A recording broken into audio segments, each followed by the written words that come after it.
Today, I want to tell you the story how we made in one day 66,000 euros. And that was just crazy. I remember the time when we first scaled to this amount. We scaled already more, but that was the time when we scaled over 50,000, which was for us just unbelievable. We thought ourselves, since we didn't have much inspiration back in the days with dropshipping, that 50,000 is already like a good point, right? But then we went to 66,000. And it was just crazy. In this video, I'm gonna tell you what our thought process was, how we went over there, etc.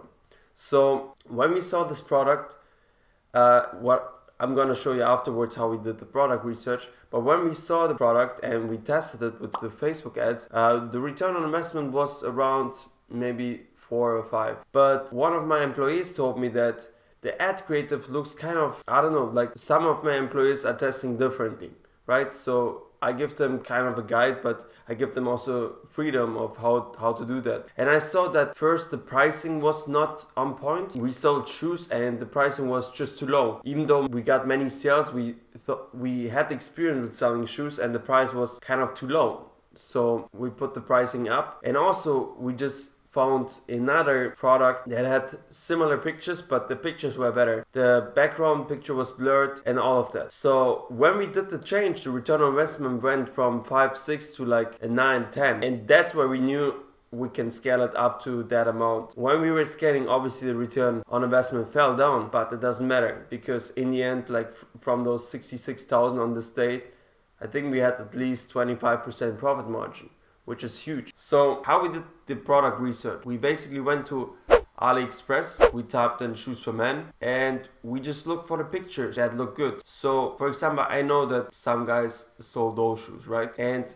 the product looks good. How do you know if the product can work or not? First, you have experience, like you have to know from Facebook or from your own experience that those kind of product work. If you follow some of my guidelines, follow my winning product recommendations, you kind of see what I'm saying like works, what doesn't work.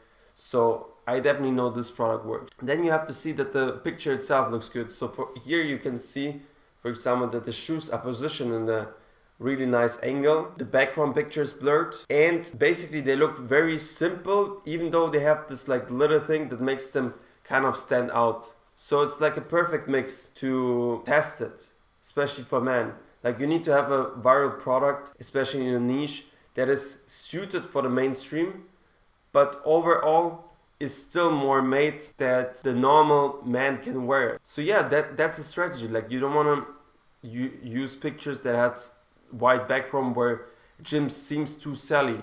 Like they have to represent kind of a feeling. What you can do is, if you like the shoe itself, you can go onto the page and then you can look through the page whether they are actually having better pictures of the product. So for example, this product worked as well, but not with this picture. There's better pictures out there for this particular product that work quite well, and it's not on this side.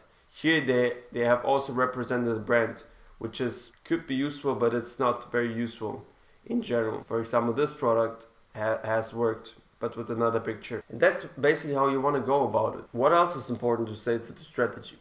After we found the product and we scaled it immediately, like you saw the scaling, we went to the other markets like Germany, France, Italy, Spain, and we tried it there. Not all markets have worked, but some other markets have worked as well.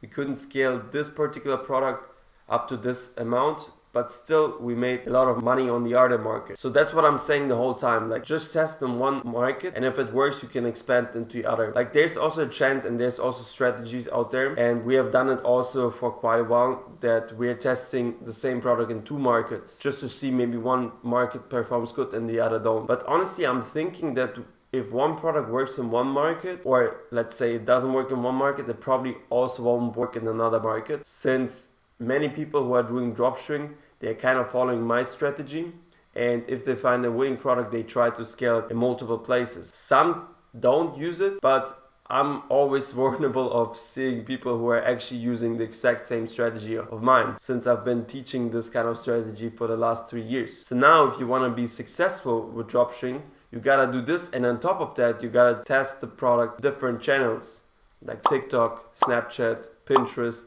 Google Ads. And also you want to make sure that you get the best ad creatives and that you may be branded so you can secure the future of the product for you. And that's basically it to this case study.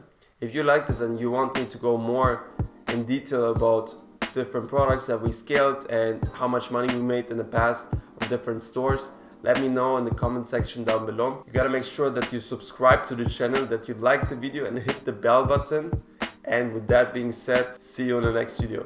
Cheers.